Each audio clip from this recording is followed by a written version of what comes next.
Parte 4. A natureza da vida. Capítulo 7. Uma nova síntese.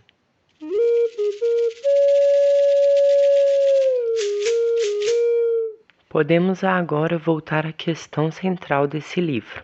O que é a vida? Minha tese é a de que uma teoria dos sistemas vivos consistente com o arcabouço filosófico da ecologia profunda, incluindo uma linguagem matemática apropriada e implicando uma compreensão não mecanicista e pós-cartesiana da vida, está emergindo nos dias de hoje. Padrão e estrutura.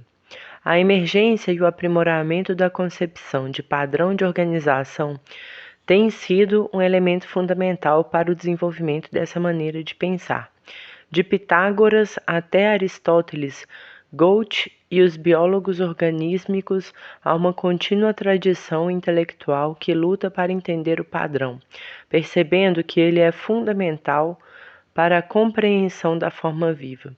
Alexander Bogdanov foi o primeiro a tentar a integração das concepções de organização, de padrão e complexidade numa teoria sistêmica coerente. Os ciberneticistas focalizaram padrões de comunicação e de controle, em particular, os padrões de causalidade circular subjacentes à concepção de realimentação. E ao fazê-lo, foram os primeiros a distinguir claramente o padrão de organização de um sistema a partir de sua estrutura física. As peças do quebra-cabeça que faltavam foram identificadas e analisadas ao longo dos últimos 20 anos. A concepção de auto-organização e a nova matemática da complexidade. Mais uma vez, a noção de padrão tem sido central para esses dois desenvolvimentos. A concepção de auto-organização originou-se do reconhecimento de rede como padrão geral da vida e foi posteriormente aprimorada por Maturana e Varela em sua concepção de autopoiese. A nova matemática da complexidade é essencialmente uma matemática de padrões visuais. Atratores estranhos, retratos de fase, fractais e assim por diante, que são analisados no âmbito do arcabouço da topologia que teve Poincaré como pioneiro. O entendimento do padrão não será, então, de importância fundamental para a compreensão científica da vida. No entanto, para o entendimento pleno de um sistema vivo, o entendimento de seu padrão de organização, embora seja de importância crítica, não é suficiente.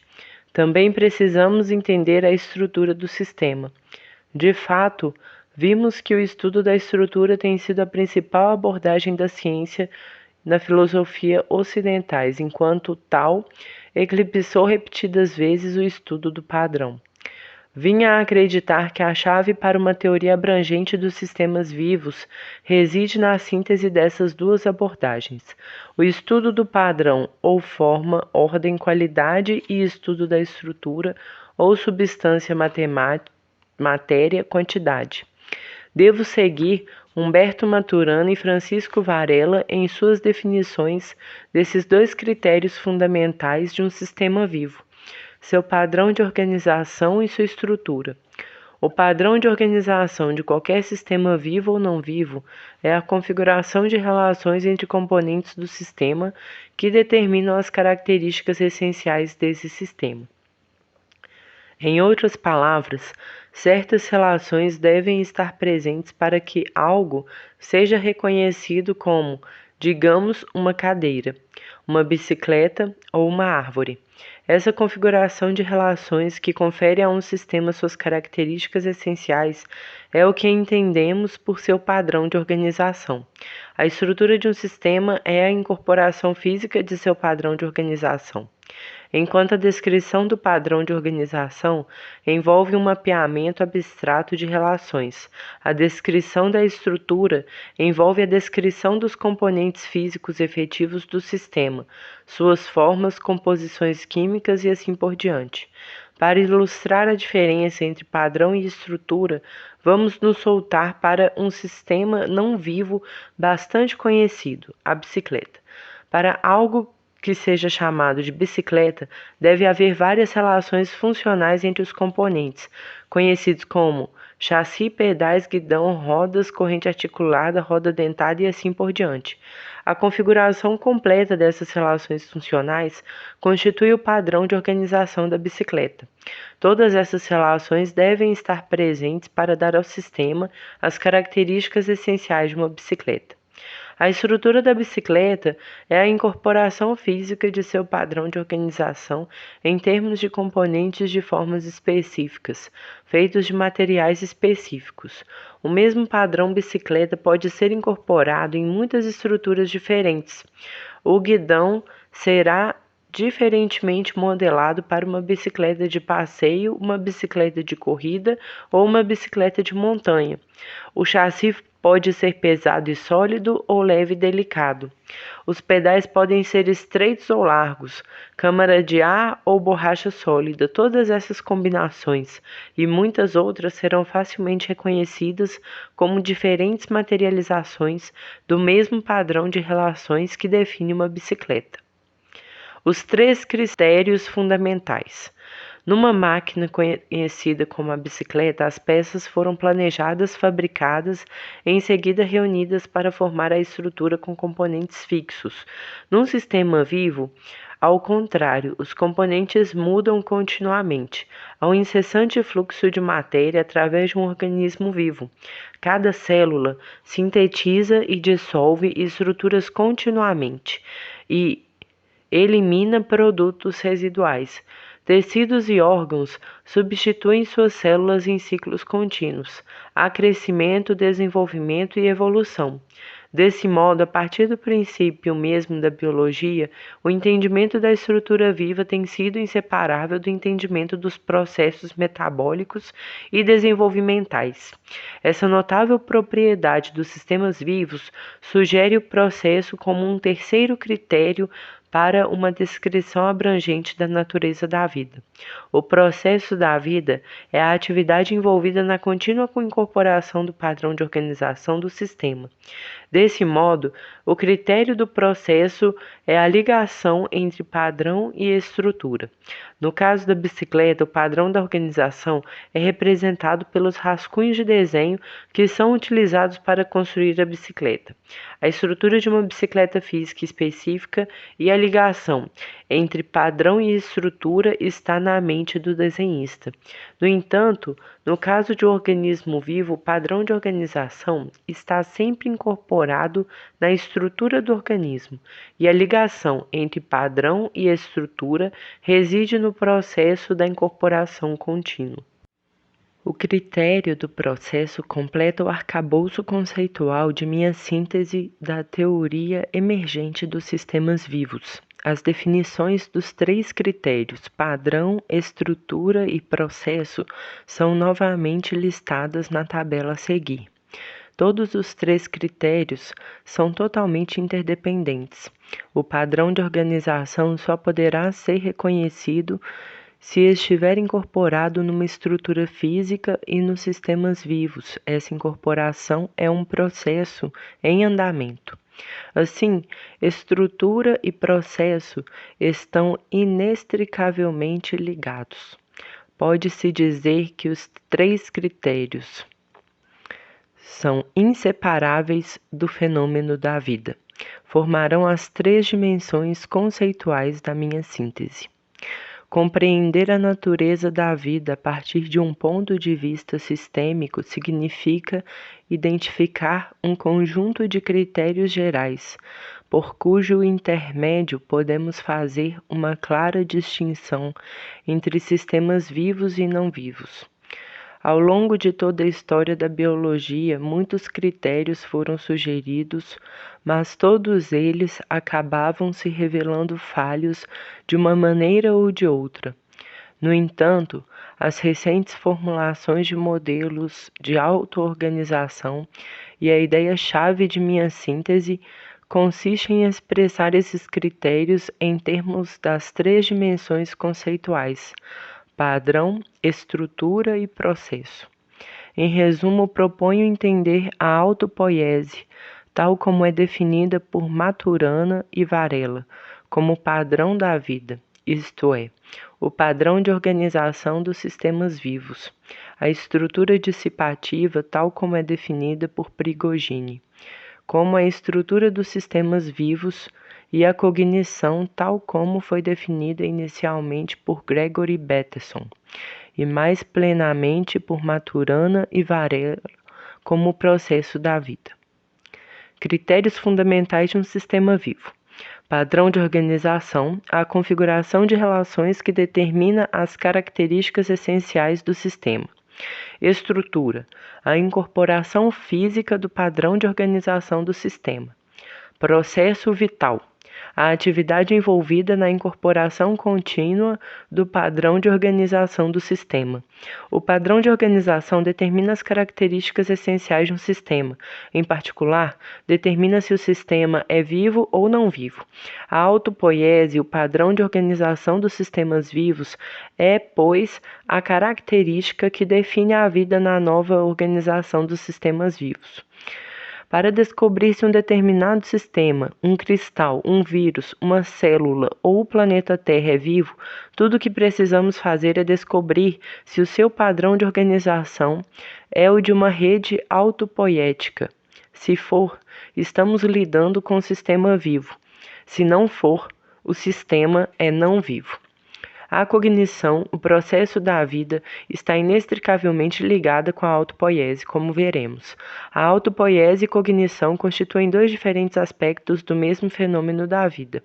Na nova teoria, todos os sistemas vivos são sistemas cognitivos, e a cognição sempre implica a existência de uma rede autopoética. Com o terceiro critério da vida, o da estrutura dos sistemas vivos, a situação é ligeiramente diferente. Embora a estrutura de um sistema vivo seja sempre uma estrutura dissipativa, nem todas as estruturas dissipativas são redes autopoéticas. Desse modo, Bernard e os relógios químicos, extensamente estudados por Prigogine, são estruturas dissipativas, mas não são sistemas vivos. Os três critérios fundamentais da vida e as teorias subjacentes a eles serão discutidos detalhadamente nos capítulos seguintes. A essa altura, quero simplesmente oferecer um breve resumo. Autopoiese, o padrão da vida. Desde o início do século, tem sido reconhecido que o padrão de organização de um sistema vivo é sempre um padrão de rede. No entanto, também sabemos que nem todas as redes são sistemas vivos. De acordo com Maturana e Varela, as características-chave de uma rede viva é que ela produz continuamente a si mesma.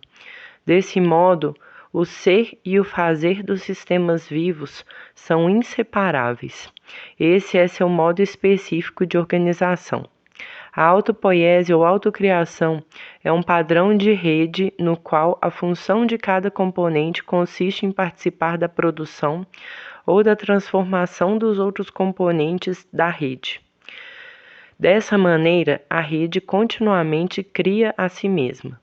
Ela é produzida pelos seus componentes e, por sua vez, produz esses componentes. O mais simples dos sistemas vivos que conhecemos é uma célula, e Maturana e Varela têm utilizado extensamente a biologia da célula para explorar os detalhes das redes autopoéticas. O padrão básico de autopoiese pode ser ilustrado convenientemente pela célula de uma planta. A figura 7.1 mostra a representação simplificada dessa célula, na qual os componentes receberam nomes descritivos em português.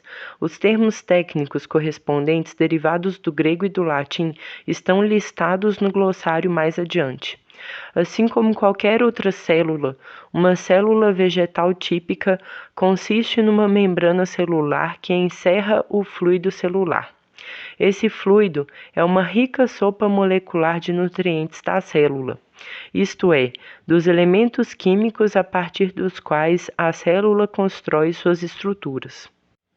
Suspenso no fluido celular, encontramos o núcleo da célula, um grande número de minúsculos centros de produção, onde são produzidos os principais blocos de construção estruturais e várias partes especializadas, denominadas organelas, que são análogas aos órgãos do corpo. As mais importantes dessas organelas são as bolsas de armazenamento, os centros de reciclagem, as casas de força e as usinas solares. Assim como a célula como um todo, o núcleo e as organelas são circundados por membranas semipermeáveis que selecionam o que entra e o que sai. A membrana da célula, em particular, absorve alimentos e dissipa resíduos. O núcleo da célula contém o material genético. As moléculas de ADN transportam a informação genética e as moléculas de ARN, que são fabricadas pelo ADN para libertar instruções aos centros de produção. O núcleo também contém um minúsculo mininúcleo menor, no qual os centros de produção são fabricados antes de ser distribuídos por toda a célula. Os centros de produção são corpos granulares nos quais são produzidas as proteínas das células. Estas incluem proteínas estruturais, assim como as enzimas, os catalisadores que promovem todos esses processos celulares. Há cerca de 500 mil centros de produção em cada célula. As bolsas de armazenamento são pilhas de bolsas achatadas um tanto semelhantes a uma pilha de pães de fibra, onde vários produtos celulares são armazenados e em seguida rotulados, acondicionados e enviados aos seus destinos. Os centros de reciclagem são organelas que contêm enzimas para digerir alimentos, componentes danificados da célula e várias moléculas não usadas. Os elementos quebrados são em seguida reciclados e utilizados na construção de novos componentes das células. As casas de força executam a respiração celular. Em outras palavras, elas usam o oxigênio para quebrar as moléculas orgânicas em dióxido de carbono e água. Isso libera a energia que está aprisionada em transportadores de energia especiais. Esses transportadores de energia são compostos moleculares complexos que viajam até as outras partes da célula para fornecer energia a todos os processos celulares, conhecidos coletivamente como o metabolismo da célula. Os transportadores de energia atuam como as principais unidades de energia da célula de maneira parecida com o dinheiro vivo na economia humana. Só foi descoberto recentemente que as casas de força contêm seu próprio material genético e são replicadas independentemente da replicação da célula. De acordo com a teoria de Lynn-Margulis, elas evoluíram a partir de bactérias simples que passaram a viver em células complexas maiores há cerca de 2 bilhões de anos. Desde essa época, elas têm sido moradoras permanentes em todos os organismos superiores, passando de geração em geração e vivendo em simbiose íntima com cada célula. Assim como as casas de força, as usinas solares contêm seu próprio material genético e se autorreproduzem, mas são encontradas somente em plantas verdes. São os centros para fotossíntese, transformando energia solar, dióxido de carbono e água em açúcares e oxigênio. Então, os açúcares viajam até as casas de força, onde sua energia é extraída e armazenada em transportadores de energia. Para suplementar os açúcares, as plantas também absorvem nutrientes e elementos residuais da terra por meio de suas raízes. Vemos que, para dar uma ideia mesmo aproximada da organização celular, a descrição dos componentes da célula tem de ser muito elaborada e a complexidade aumenta dramaticamente quando tentamos imaginar como esses componentes da célula estão interligados numa imensa rede, envolvendo milhares de processos metabólicos. As enzimas por si sós formam uma intricada rede de reações catalíticas, promovendo todos os processos metabólicos, e as transportadoras de energia formam uma rede energética correspondente para acioná-las. A figura 7.2 mostra outro desenho de nossa célula vegetal simplificada, dessa vez com várias setas, indicando alguns dos elos da rede de processos metabólicos. Para ilustrar a natureza dessa rede, vamos olhar para um único laço. O ADN no núcleo da célula produz moléculas de ARN, que contêm instruções para a produção de proteínas, inclusive enzimas. Dentre estas, há um grupo de enzimas especiais que podem reconhecer, remover e substituir seções danificadas do ADN. A figura 7.3 é um desenho esquemático de algumas das relações envolvidas nesse laço. O ADN produz ARN, que libera instruções para os centros de produção produzirem as enzimas, as quais entram no núcleo da célula a fim de reparar o ADN. Cada componente nessa rede parcial ajuda a produzir ou transformar outros componentes. Portanto, a rede é claramente autopoética. O ADN produz o ARN, que libera instruções para que os centros de produção produzam as enzimas, as quais entram no núcleo da célula para preparar o ADN. Cada componente nessa rede parcial ajuda a produzir ou transformar outros componentes. Desse modo, a rede é claramente autopoética. O ADN produz o ARN. O ARN especifica as enzimas e as enzimas reparam o ADN. Para completar a figura, teríamos de acrescentar os blocos de construção com os quais o ADN, o ARN e as enzimas são feitos. Os transportadores de energia alimentam cada um dos processos representados. A geração de energia das casas de força a partir das moléculas de açúcar quebradas, a produção de açúcares por fotossíntese nas usinas solares e assim por diante. Em cada adição à rede, veríamos que os novos componentes também ajudam a produzir e a transformar outros componentes, e desse modo a natureza autopoética, autocriadora de toda a rede se tornaria cada vez mais evidente. O invólucro da membrana celular é especialmente interessante. Trata-se de uma fronteira da célula formada por alguns componentes da célula que encerra a rede de processos metabólicos e, desse modo, limita sua extensão. Ao mesmo tempo, a membrana participa da rede ao selecionar, por meio de filtros especiais, a matéria-prima para os processos de produção, o alimento da célula, e ao dispersar os resíduos do ambiente exterior.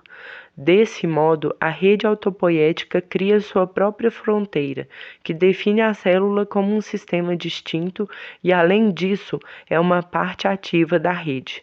Uma vez que todos os componentes de uma rede autopoética são produzidos por outros componentes na rede, todo o sistema é organizacionalmente fechado, mesmo sendo aberto com relação ao fluxo de energia e de matéria.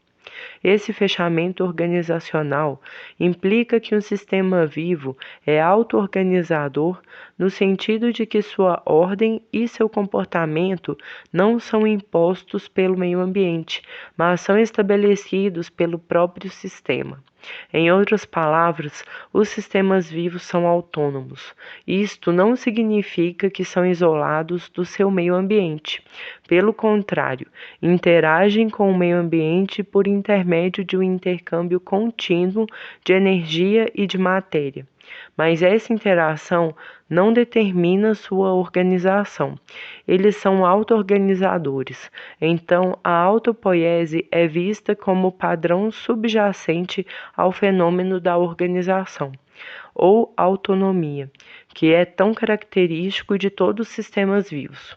Graças às suas interações com o meio ambiente, os organismos vivos se mantêm e se renovam continuamente, usando para esse propósito energia e recursos extraídos do meio ambiente. Além disso, a contínua autocriação também inclui a capacidade de formar novas estruturas e novos padrões de comportamento. Veremos que essa criação de novidades, que resulta em desenvolvimento e em evolução, é um aspecto intrínseco da autopoiese. Um ponto sutil, mas importante na definição de autopoiese é o fato de que uma rede autopoiética não é um conjunto de relações entre componentes estáticos, como, por exemplo, o padrão de organização de um cristal, mas sim um conjunto de relações entre processos de produção de componentes. Se esses processos param, toda organização também para. Em outras palavras, redes autopoiéticas devem continuamente regenerar a si mesmas para manter sua organização. Esta, naturalmente, é uma característica bem conhecida da vida. Maturana e Varela veem a diferença das relações entre componentes estáticos e relações entre processos como uma distinção-chave entre fenômenos físicos e biológicos. Maturana e Varela veem a diferença das relações entre componentes estáticos e relações entre processos como uma distinção-chave entre fenômenos físicos e biológicos. Uma vez que os processos num fenômeno biológico envolvem componentes, é sempre possível abstrair deles uma descrição desses componentes em termos puramente físicos. No entanto, os autores argumentam que essa descrição puramente física não captará o fenômeno biológico.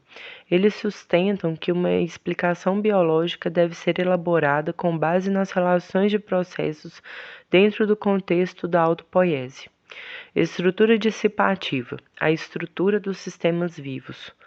Quando Maturana e Varela descrevem o padrão da vida como rede autopoiética, sua ênfase principal é no fechamento organizacional desse padrão. Quando Ilia Prigogine descreve a estrutura de um sistema vivo como uma estrutura dissipativa, sua ênfase principal é, ao contrário, na abertura dessa estrutura ao fluxo de energia e de matéria. Assim, o sistema vivo é ao mesmo tempo aberto e fechado. É estruturalmente aberto, mas organizacionalmente fechado. A matéria flui continuamente através dele, mas o sistema mantém uma forma estável e o faz de maneira autônoma por meio da auto-organização. Para acentuar essa coexistência aparentemente paradoxal da mudança e da estabilidade, Prigogine introduziu o termo estruturas dissipativas. Como já mencionei, nem todas as estruturas dissipativas são sistemas vivos, e para visualizar a coexistência do fluxo contínuo com a estabilidade estrutural, é mais fácil nos voltarmos para estruturas dissipativas simples e não vivas. Uma das estruturas mais simples desse tipo é um vórtice de água fluente. Por exemplo, um redemoinho de água numa banheira. A água flui continuamente pelo vórtice e, não obstante sua forma característica, as bem conhecidas espirais e o funil que se estreita permanecem notavelmente estáveis. É uma estrutura dissipativa. O exame detalhado de origem e da progressão desse vórtice revela uma série de fenômenos bastante complexos. Imagine uma banheira com água rasa e imóvel. Quando a tampa é retirada, a água começa a escoar, fluindo radialmente em direção ao sorvedouro, aumentando a velocidade à medida que se aproxima do ralo sob a força aceleradora da gravidade. Desse modo, é estabelecido um fluxo contínuo e uniforme. No entanto, o fluxo não permanece por muito tempo nesse estado de escoamento suave. Minúsculas irregularidades no movimento de água, movimentos do ar sobre a superfície da água e irregularidades no tubo de drenagem farão com que um pouco mais de água se aproxime do ralo de um lado do que do outro, e assim um movimento rotatório em redemoinho é introduzido no fluxo. À medida que as partículas da água são arrastadas para baixo em direção ao ralo, suas duas velocidades, radial e rotacional, aumentam. Elas são aceleradas radialmente devido à força aceleradora da gravidade e adquirem velocidade rotacional à medida que o raio de sua rotação diminui, como acontece com uma patinadora no gelo, quando ela puxa os braços para junto de si durante uma pirueta. Como resultado, as partículas de água movem-se para baixo em espirais, formando um tubo de linhas de fluxo que se estreitam, conhecido como tubo de vórtices, devido ao fato de que o fluxo básico ainda está dirigido radialmente para dentro. O tubo de vórtices é continuamente espremido pela água que pressiona contra ele de todos os lados. Essa pressão diminui seu raio e intensifica ainda mais a rotação. Usando a linguagem de Prigogine, podemos dizer que a rotação introduz uma instabilidade dentro do fluxo inicial uniforme. A força da gravidade, a pressão da água e o raio do tubo de vórtices, que diminui constantemente, combinam-se todos eles para acelerar um movimento de redemoinho para velocidades sempre maiores. No entanto, essa aceleração contínua não termina numa catástrofe, mas sim num novo estado estável. Numa certa velocidade de rotação, as forças centrífugas entram em cena, empurrando a água radialmente para fora do ralo.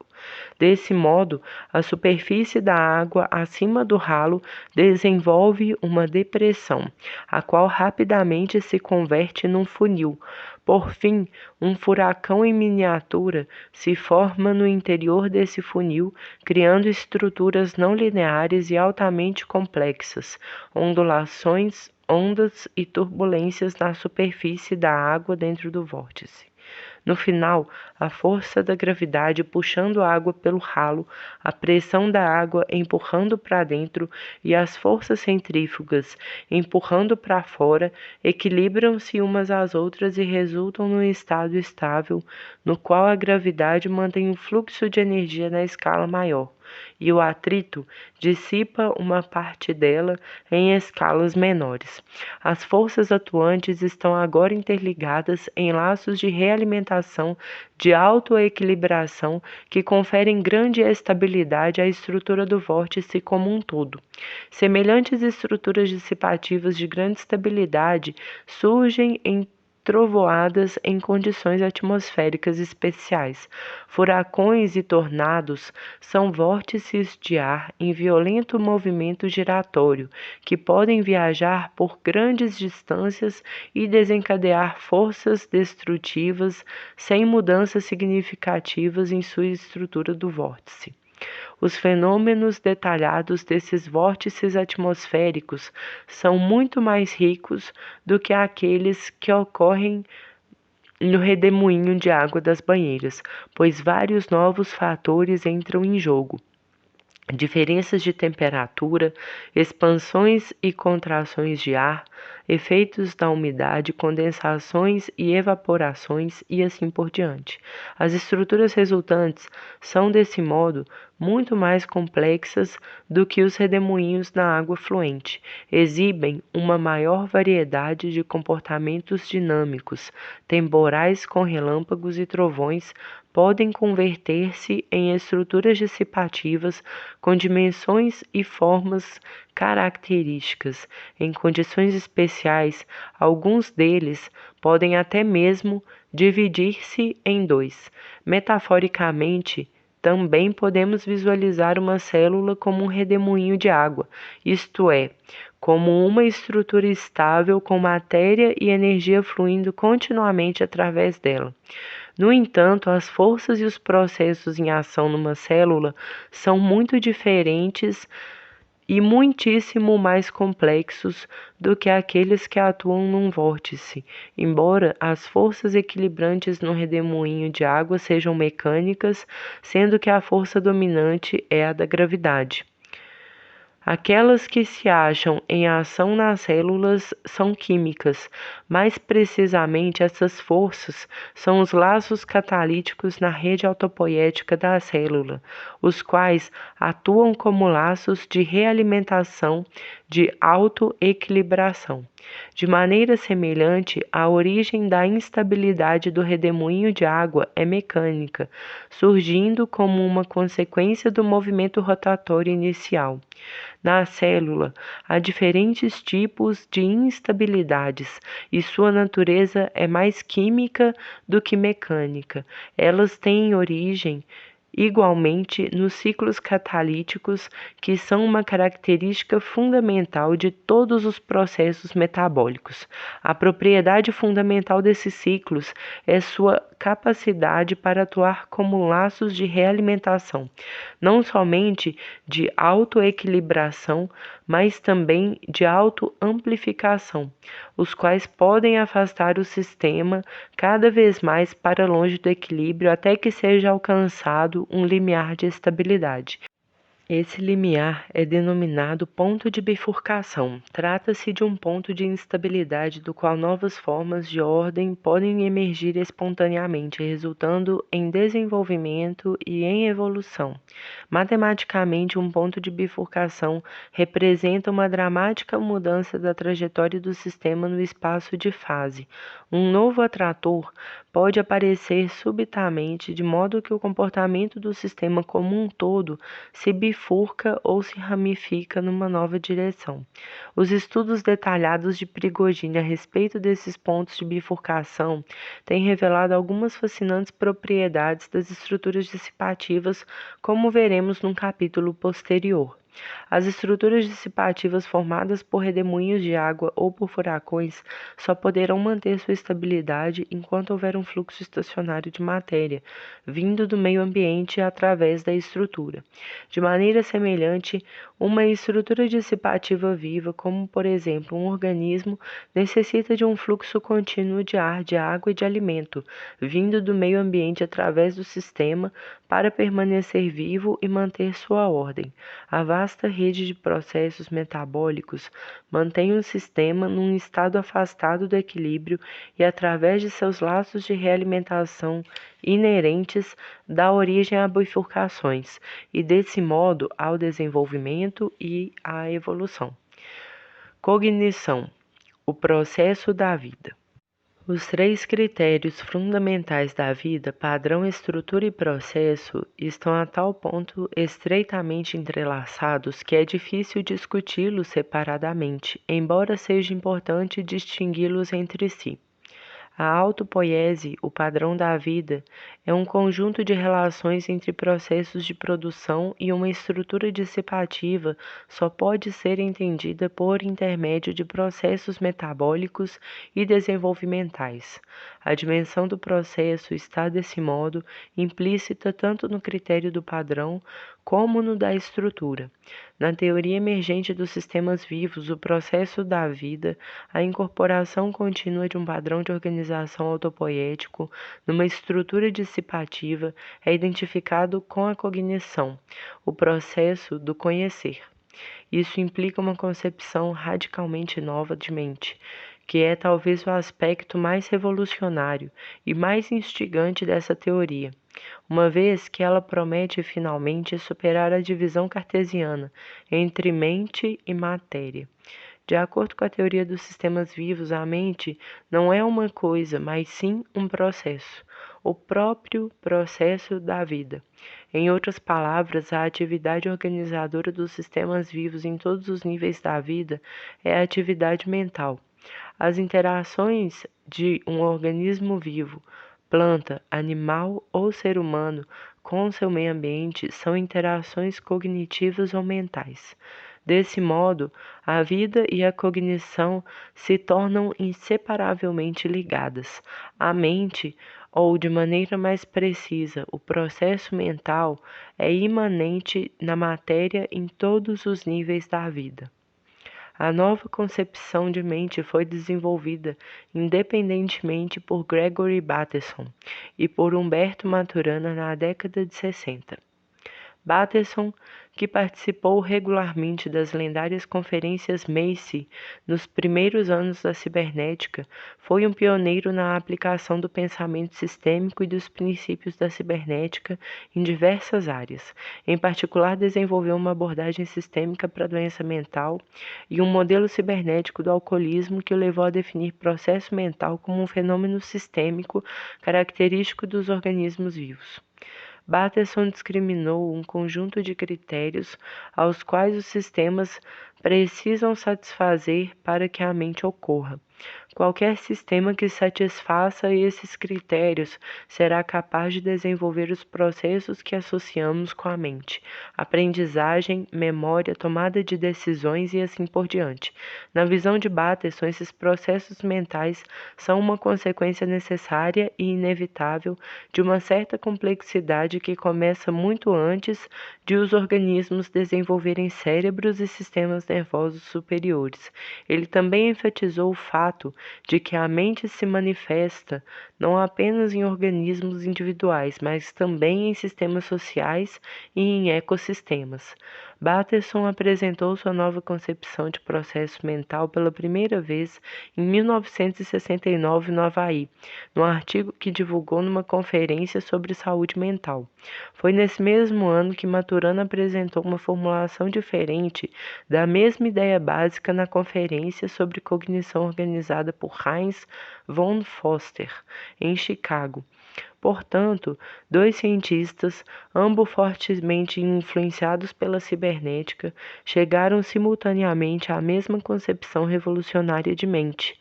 No entanto, seus métodos eram muito diferentes, assim como eram as linguagens por cujo intermédio descreveram sua descoberta revolucionária. Todo o pensamento de Bateson era desenvolvido em termos de padrões e de relações. Seu principal objetivo, assim como de Maturana, era descobrir o padrão de organização comum a todas as criaturas vivas. Que padrão, indagava ele, conecta o caranguejo com a lagosta e a orquídea com a primavera e todos os quatro comigo?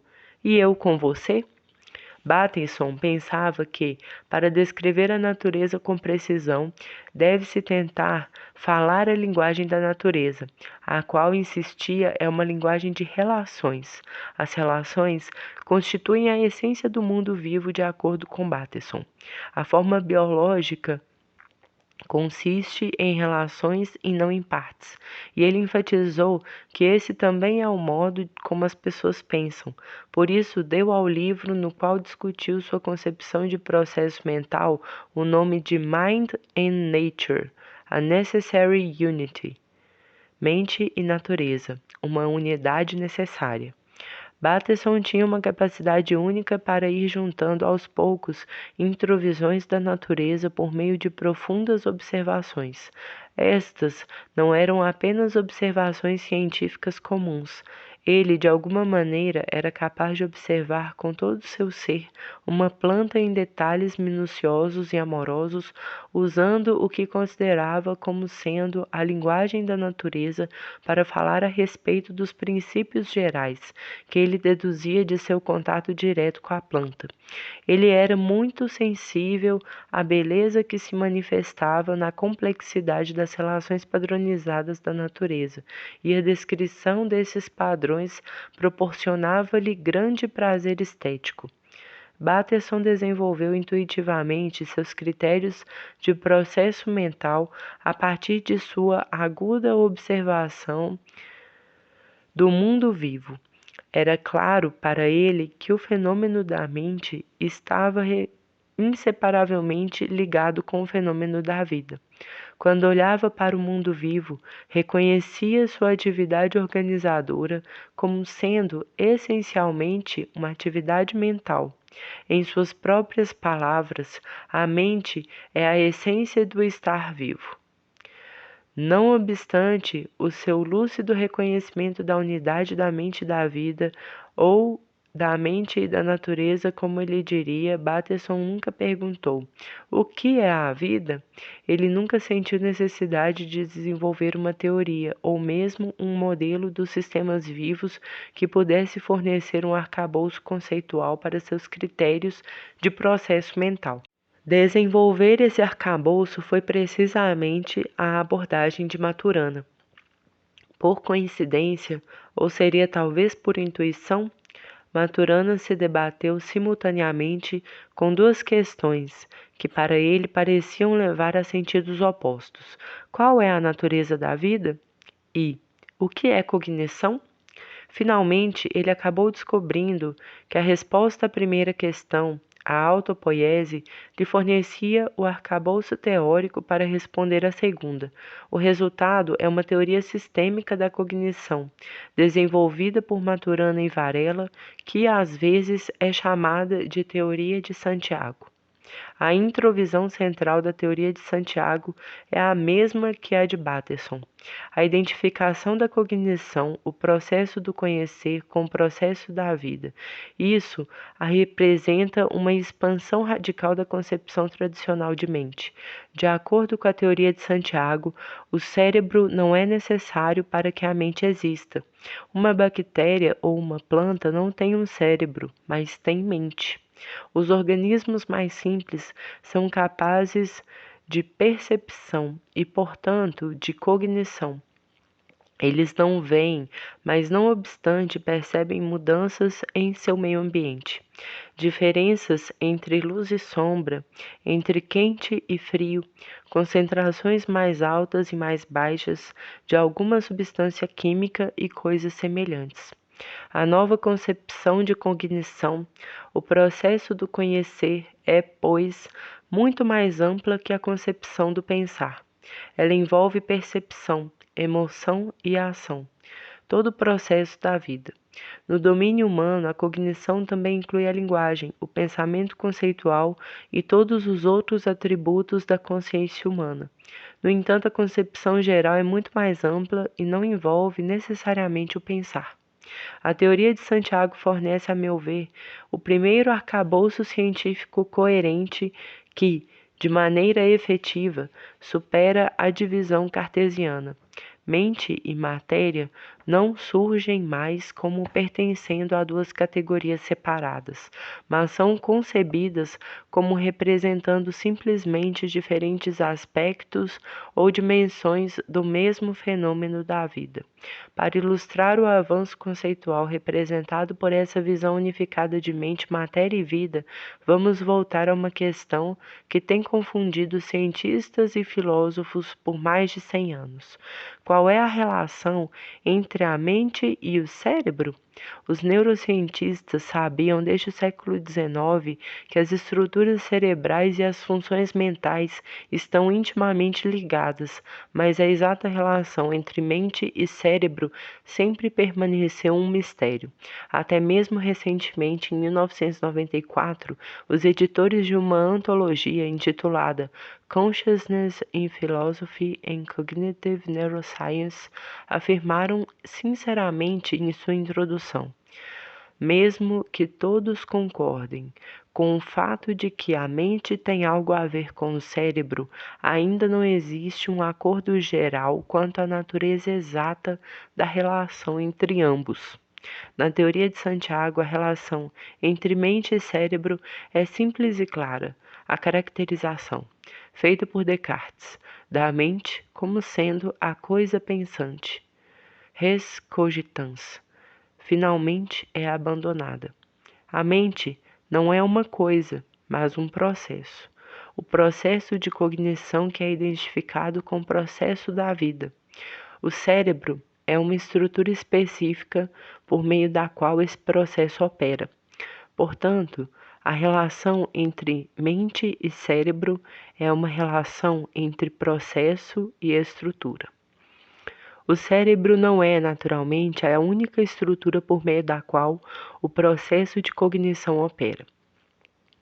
Toda a estrutura dissipativa do organismo participa do processo da cognição, quer o organismo tenha ou não um cérebro e um sistema nervoso superior.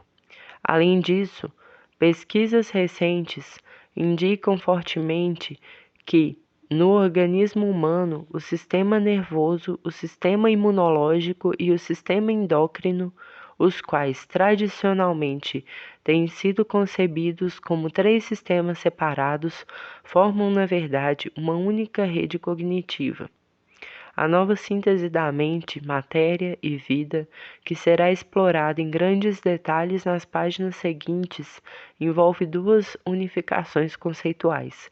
A interdependência entre padrão e estrutura permite-nos integrar duas abordagens da compreensão da natureza, as quais têm se mantido separadas e competindo uma com a outra ao longo de toda a história da ciência e filosofia ocidentais. A interdependência entre processo e estrutura nos permite curar a ferida aberta entre mente e matéria, a qual tem assombrado nossa era moderna desde Descartes. Juntas, essas duas unificações fornecem as três dimensões conceituais interdependentes para a nova compreensão científica da vida.